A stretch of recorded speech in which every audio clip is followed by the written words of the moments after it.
Chemical properties of metals and nonmetals. Metals and nonmetals show some characteristic chemical properties also. These properties are discussed below. That means metals and nonmetals not only not showing the shining appearance or brittleness or thermal conductivity or electrical conductivity. In addition to that, there are number of chemical reactions in which you are supposed to write the equations. In this next chemical properties, when we discuss, you must have a thorough knowledge of listening to the chemical reaction and writing the equation. That is why language of chemistry is becoming more and more important in all the chapters. Now, let us see regarding the electrons first. That means regarding the structure, how these metals and nonmetals behave, which we already studied in atomic structure. That means metals are electropositive because they lose electron and attain positive charge, whereas nonmetals are electronegative. They gain electron and get negative charge. Let us see what is the discussion here. Metals have 1, 2 or 3 electrons in their valence shell. For example, metals like sodium, potassium, lithium have only 1 electron in their valence shell. Metals like magnesium and calcium have 2 electrons in their valence shell. Aluminium has 3 electrons in valence shell. This rule which we already studied, any element which are having the outermost shell 1 electron, 2 electron or 3 electron are all metals, no doubt about it. Therefore, in order to define metal, this also we can consider any elements in the outermost shell, if it is 1 electron or 2 electron or 3 electron, they are all metals. For example, sodium possesses only 1 electron, it is a metal. Magnesium possesses 2 electron, it is a metal. Aluminium possesses 3 electron, it is a metal. Like this, we can define nonmetals also. Nonmetals generally have 4 to 8 electrons in their valence shells. For example, phosphorus has 5 electrons in its valence shell. Sulfur and oxygen have 6 electrons in their valence shell. Chlorine has 7 electrons in their valence shell, whereas argon, neon have 8 electrons in their valence shell. Therefore, another way of defining nonmetals, this is metals. Other way of defining nonmetals is that in the outermost shell, if it contains 5 electron, or it contains 6 electron, or it contains 7 electron, or it contains 8 electron, or are considered as nonmetals. For example, normally we consider up to 7 because these 8 electrons are all called noble gases or rare gases. Now, for example, the M element which contains 5 electrons in the outermost orbit is phosphorus. It is a nonmetal. An element which consists of 6 electrons, that is oxygen, sulfur, all these contain 6 electrons in the outermost orbit. Therefore, they are nonmetal. Then chlorine, fluorine, all contain 7 electrons in the outermost orbit. They are non-metal. That means chlorine is a non-metal. Therefore, by means of the number of electrons in the outermost orbit, we can say whether it is a metal or a non-metal. Next point is formation of ions. Metals, though lose electron to form positively charged ions, are called cations. Fill in the blank question can be asked. That means the metals lose electron.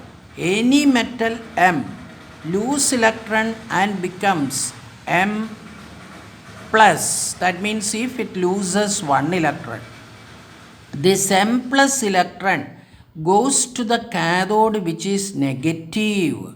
That is why these positive ions are called cation. Another name for positive ions is cations. Sodium has 1 electron in its valence shell. It can lose 1 electron and form positively charged sodium ion. This can be written like this. These equations you have to write it in the notebook. Formation of ions. Already you wrote chapter number 6. Now write the heading formation of ions and write sodium atom. Lose 1 electron, that means minus 1 electron, gives Na plus, that is sodium ion. In bracket you write it is a cation, because positively charged ions are called cations because these ions goes to the cathode which is negative. That is why, that means positive always goes to the negative and negative always goes to the positive. Therefore, you should know why it is called cation. These positive ions or metal ions goes to the cathode. That is why that name cation comes. Magnesium atom has 2 valence electron. It can lose 2 electron and form positively charged magnesium ion. Write the second equation. Put number 2. Magnesium minus 2 electron gives Mg2 plus. In bracket write it is a cation because Mg2 plus ions goes to the cathode which is negative. That is why it is called cations. Aluminium can lose 3 electron and form positively charged aluminium ion. Aluminium atom, right? Atom, these are all atoms. And minus electron, then only it becomes ion. Minus 3 electron and becomes aluminium ion. This is also known as cation because it goes to the cathode. Non-metals, what about non-metals? You write a heading non-metal. Here when you are writing, you write a heading metals. Non-metals can gain electron to form negatively charged ions called anions. Why they are called anions? Because this non-metals, when they gain, for example, a non-metal usually gain electron and get converted into M minus, that means minus charge. This minus charged ion goes to the anode which is positive. Anode is positive, therefore it goes to the anode. That is why it is called anions. Positive ions goes to the cathode, that is why they are called cations. These 2 points you should write it in the notebook. Chlorine atom, that means write chlorine atom, plus 1 electron gives Cl minus. This minus ion goes to the anode which is positive, that is why it is called anion. Oxygen atom can gain 2 electron and form a negatively charged oxide ion.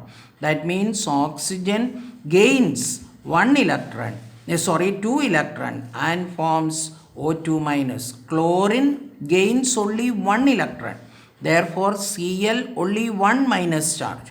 Oxygen gains 2 electron, therefore 2 minus charge. Therefore here also on the metals you must notice, if it lose 1 electron, 1 positive charge.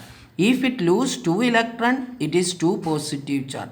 If it lose 3 electron, 3 positive charge.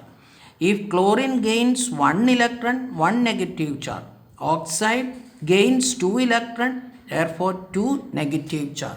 Therefore, please write this metals and non-metals, how they lose electron or gain electron and becomes cations and anions.